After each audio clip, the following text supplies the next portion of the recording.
Hi, this is Misha, and if you follow my personal channel, you know this is one that has been a little bit in coming. And this is going to be part one in at least a two-part mini-series.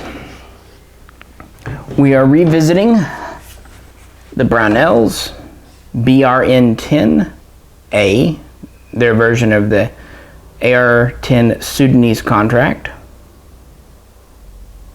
in 762 NATO. And we are comparing it and shooting it up against an original, or mostly original, Dutch AI AR-10. This is a Portuguese contract version, known in Portugal as the M961 for model 1961. And likewise, this is in 762 NATO. This is all original, including the barrel, and it's on a Kentucky, or Central Kentucky, lower receiver, which is actually one of the earlier semi-auto receivers made in the late 70s, early 80s. But that'll be video 2, when we really go into the history of the full autos and the various semi-autos in the USA. But needless to say, this is an original pattern with all original parts except for the ATF required semi-auto lower. The only thing you could really get more authentic, there were a few lower re-welds done by Han, and if I ever find one of those, I will snag it.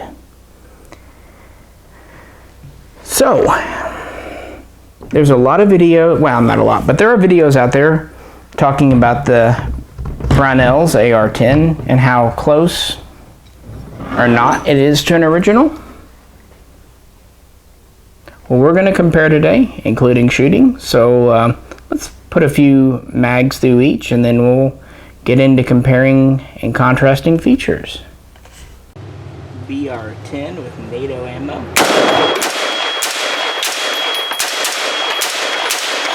BR-10 with Wolf.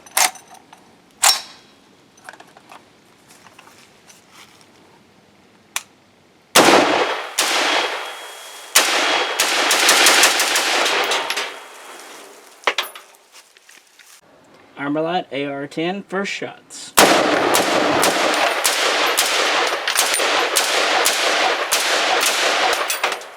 Held open. I was getting pelted in the knuckle the entire time.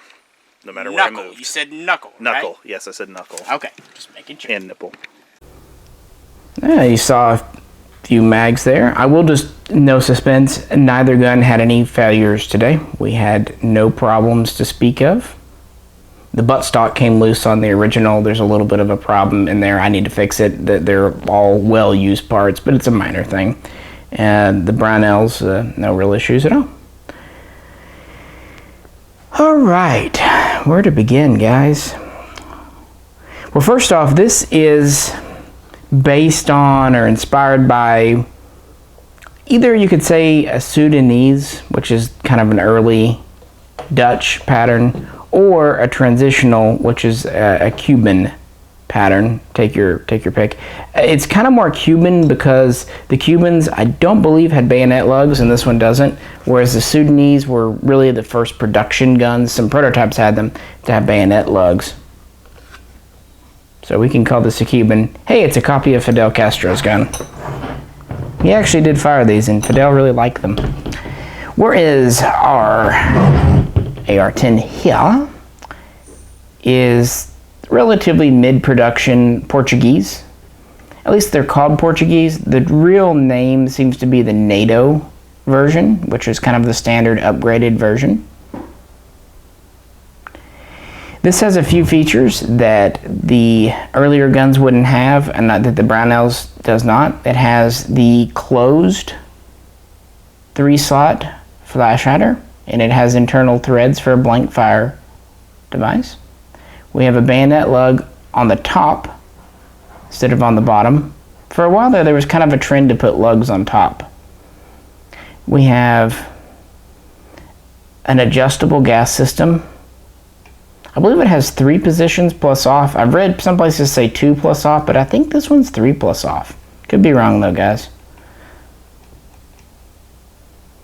The handguards on the Portuguese are very neat. They are a 4-piece affair. You have upper and lower heat shields, and then over those you have left and right handguards, and they're actually just screwed on to the back here. There's a little nut with holes to screw it on. We have a pistol grip, as you see. It's definitely its own pattern, but it sort of reminds me of an AR-10 pistol grip because it's smooth and kind of curvy. Not as curvy, but gives you an idea. Then we have a butt stock, which is very much like early AR-15 stocks, but we have a fixed side sling mount, and we have a smooth rubber recoil pad. So that's our furniture. Let's look at the Brownells. We have a 3-prong flash hider. Now the earliest guns, the Hollywood guns, had kind of a cylindrical beer can flash hider, but the Sudanese had this 3-prong open-end style. Obviously we don't have a bayonet lug. The Portuguese over there has a shroud, this one doesn't. We do have a gas block that looks quite similar. It's a little bit different, but it's very similar. Side mount, profiling, everything fixed tight to the Portuguese, but obviously there's no adjustable gas system. I believe even the early guns had an adjustable gas system to some extent, but this one does not. It's just a tube. The handguards are a pretty darn close approximation of the Sudanese, the early style, where they were just fiberglass. The originals, these are of course modern Zytel or whatever, but the originals would have been fiberglass reinforced plastic, and they would not have had the heat shield on the earlier guns. And of course these are held on with a slip ring, AR-15 style. The earliest guns actually getting the handguards off was a real bear. They really weren't removable, which is a bizarre choice for a part that's breakable. And then we get a little less correct. The pistol grip is A1 style. It'd look better if it was smooth, but I'm not too worried because Brownells any day now is supposed to have a more authentic grip, so we'll show that off. The buttstock, the shape is pretty good, but the sling swivel's on the bottom. It'd be nice if it was on the side, and the butt plate is the rib pattern. This is just their basic, type D stock, so not bad, but not exactly correct. So as you see the furniture, part of it's just different because they're different models, but Brownells did a pretty good job, especially I think when we get the right pistol grip on. They're also doing heat shields to go in these. Right now they're just polymer. We never noticed these heating up. We never noticed them heating up on the original either, but we weren't fast firing because it's 308 guys, 7.62 NATO. I think they did a very good job with this front sight. This was a late addition they did after SHOT Show last year, and I really like the 3-prong flash hider. I think it would have been neat to have a bayonet lug, but c'est la vie. Charging handles are a little hard to compare because they're different. This is a pretty good approximation of the original. You have to pull it back and it sticks out the back. That's actually quite correct. This one has a simple kind of spring clip. The originals were more on a ball bearing, so they weren't as stiff.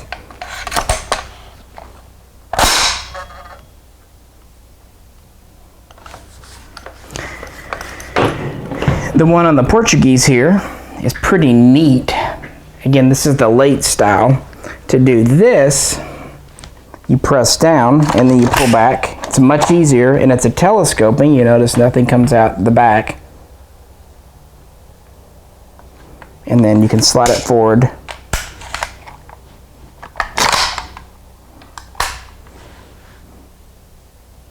So yeah, that's kind of it. I actually like the Brownells charging handle. It's not as smooth as this one, but that was kind of the problem with some of the early ones in general. So let's look at receivers and the small parts. We have a port door here, very early AR-15 style. We have a non-captive front pin, very much like you would see in an AR-601. We have a ribbed rear pin here, large head. We have a slab side lower with this mag catch here. Let me flip it over.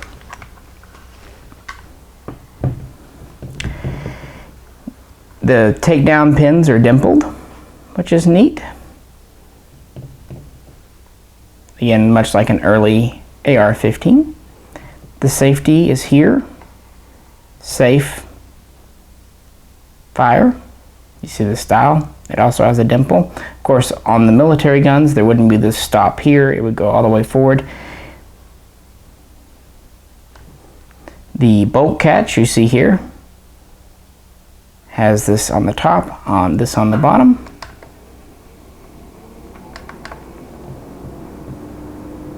And of course we have this adjustable rear sight with the dial down here. I believe it goes up to 500 meters or maybe 6.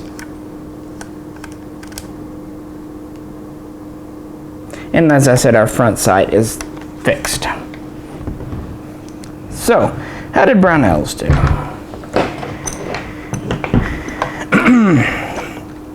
Well, our rear takedown pin has a very similar large, flat, serrated head. Our front pin matches it.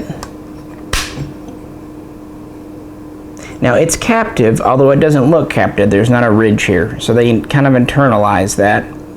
But it does look different than the original. Also different, this has a very standard modern A2 port door, but it is a slab side upper. The mag release is actually extremely similar. They did a very good job there. On this side, both pins are lightly dimpled.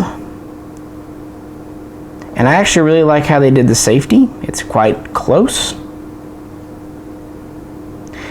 The bolt release is kind of a mixed bag. This is actually quite close to the original Portuguese pattern, but if you're going for the Sudanese, this would not be correct.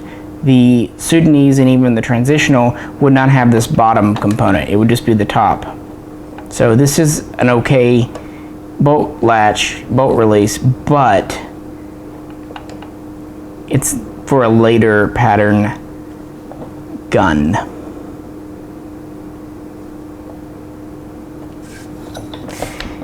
The upper you see here, quite similar. It does not have the hole in the middle for the scope, which an early gun wouldn't have. The rear sight adjusts the same.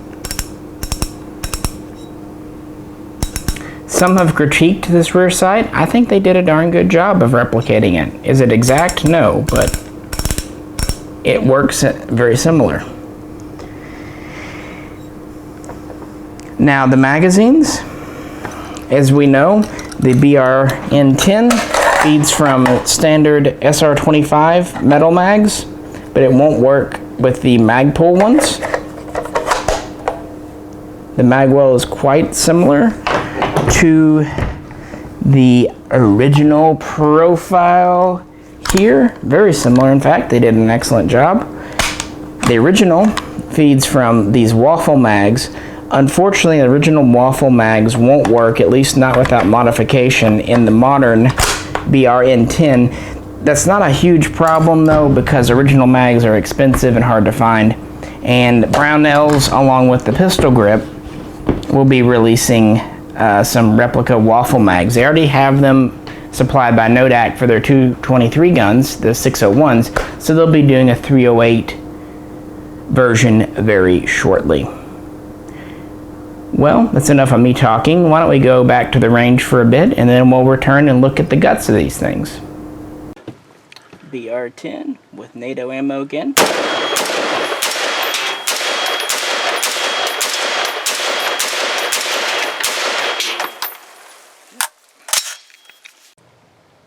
Armalite AR-10, take 2.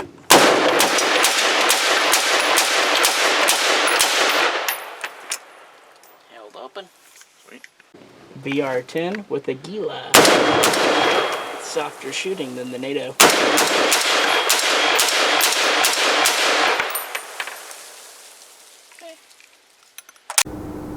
So yeah, we've tried it with a couple of types of ammo and both were still running quite good. The Brownells had a tiny bit more felt recoil, but it's also heavier. That's because it has an alloy lower and a little bit lighter barrel. The original Portuguese did have a heavier barrel. It was one of the last changes they made. And also this pre-ban lower is steel, which is really the only thing I don't like about this gun. Some of them were steel, some of them were alloy. On the other hand, the upper and lower serials match, so that's pretty darn cool. So it's kind of a 6-1, half a dozen another, and they're not common enough to really get picky. So let's look at some guts. This is the buffer out of the Brownells. It's a very greasy but standard rifle buffer and spring. Nothing unique there. But that cannot be said for the original here. Let's compare these lengthwise. Oh yeah, original is definitively longer too, and a fatter spring. This is an early variant of an Edgewater buffer. We have a very fat, long, stiff spring. Now, I checked with the author of the AR-10 book, who we'll talk more about in video 2, about this being in pieces. The Edgewaters I've seen on ARs were all held together. He said with the AR-10s, some of them were held together with a little roll pin, and some of them were pretty much just separable. So we have this alloy rear piece. Then we have this middle piece, which has these sliding weights, which is how the buffer works with inertia. And then we have this head. These pieces are extremely light. This has some weight, but even all told, these buffers are much, much lighter than anything in a modern gun. And that's why with the ARs, they went away from them. They were too light, especially in full auto, they led to issues. Well, to take the bolt out of our Brownells, and I'm at a horrible angle, darn it. There we go. One thing we will say, the bolt is a lot stiffer on the Brownells versus the original. This more or less comes out like a standard, I say that, you still kind of got to get it around all this jazz. Oh, maybe. I'll get it, guys. There we go. Sorry, it's just weird angles here. So it's pretty much a standard handle rod except for the cocking handle, and you can see the little in the back. It's a little simplified. Of course, it's modern production. This is the Brownells bolt. It is dirty and greasy. DPMS SR25 compatible. So anyone who owns that. It is kind of a matte chrome. Pretty standard there. The original is quite unique. To get this handle out, this just slides out the back. This is our original bolt, guys. It is much larger and heavier. That's another reason this weighs a little more. Yeah, a lot heavier. See there? You can see this has the original kind of round gas key.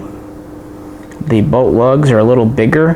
That was actually one of the improvements they made when they were doing the Dutch guns. They went to larger bolt lugs. They also went to larger extractor. It disassembles like an AR bolt, but from the right side with a large machined pin, versus the more modern left side cotter pin type on the Brownells. Also, this has a pretty standard cam pin here. This has a very different cam pin. It's actually angled.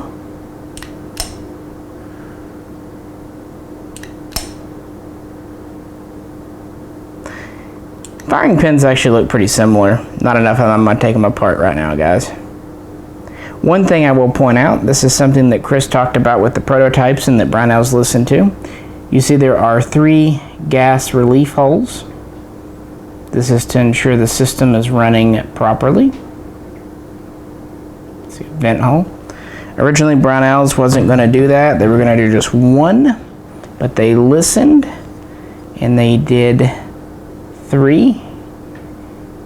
Very similar pattern. It's the cuts are simplified to the originals. They're not angled in the same quite way, but you can definitely tell they gave it their best. I think they did a great job of replicating the bolt, frankly, while still keeping it compatible.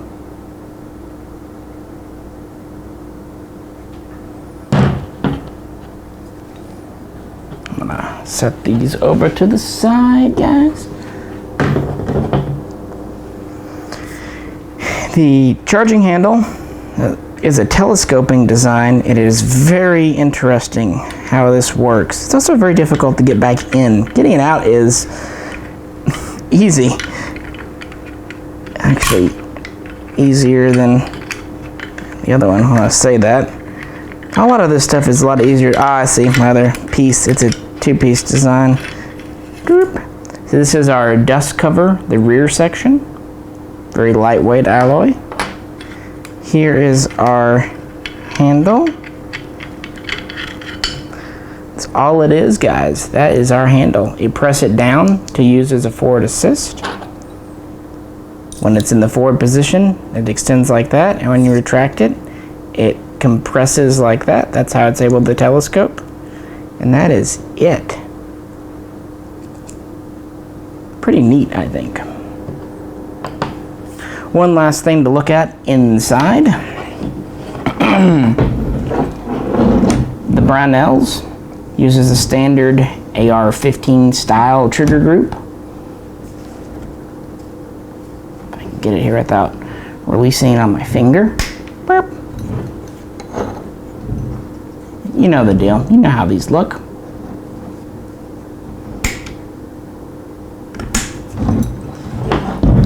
But our original here, even though the lower is, well, not new production, that's not honest, it's actually quite old, but the pattern is way different. If you look here, this is our hammer. I'm gonna, again, try to release it without dinging up anything. There's our hammer spring mechanism. It's a much larger hammer, a different shape. Kind of reminds me of an FAL trigger group a wee bit. Even the safety is a different critter. It's got a nub and stuff.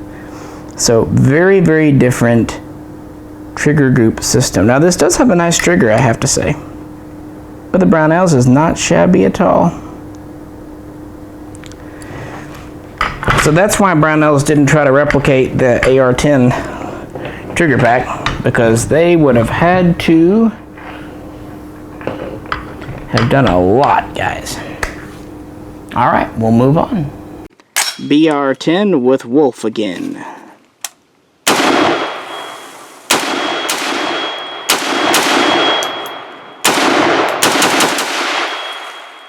Clear. AR-10 ZQI.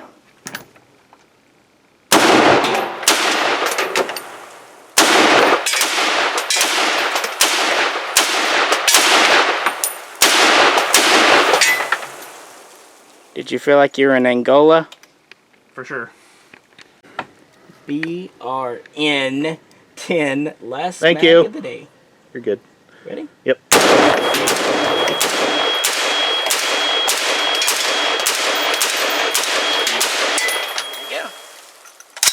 Hits my Nipsey Russell's. I'm gonna say it does have more recoil, at least with this NATO stuff, than the Portuguese. You know how heavier loads are, the more you go, the more it's noticeable. Right, yeah. But I'm going to say the other one is lighter. Yep. So we got them back together. The AR-10 is interesting because of this charging handle. Once you get the knack of it, it's actually pretty simple, but it's different. A couple of final things I forgot to mention earlier. In this carry handle, there is a small hole right here. That is to help mount a scope. Usually, the few of these that were made with scopes were a 3-power. Early guns, like the Sudanese, were not capable of taking a scope, although some were modified at the factory, essentially manually, to take a scope. And Brownells did not put the hole and machine the handle for the scope. One other thing, if you look back here, it's just smooth. But on the original, much like on an early AR-15, there is a roll pin here holding the receiver extension, the buffer tube as it's called, on. This was probably a little more necessary for an AR-10 versus an AR-15, which is why it was kept with the AR-10 and dropped with the AR-15. The only last thing I can say, we were working on a video for the Brownells BRN-10, which has a gray finish now. It's one of the recent changes, but the BRN-10s are still coming with a black finish, which, well, is only kind of academic to me. The BR-10A has this brown furniture, which is meant to kind of mimic the original fiberglass look.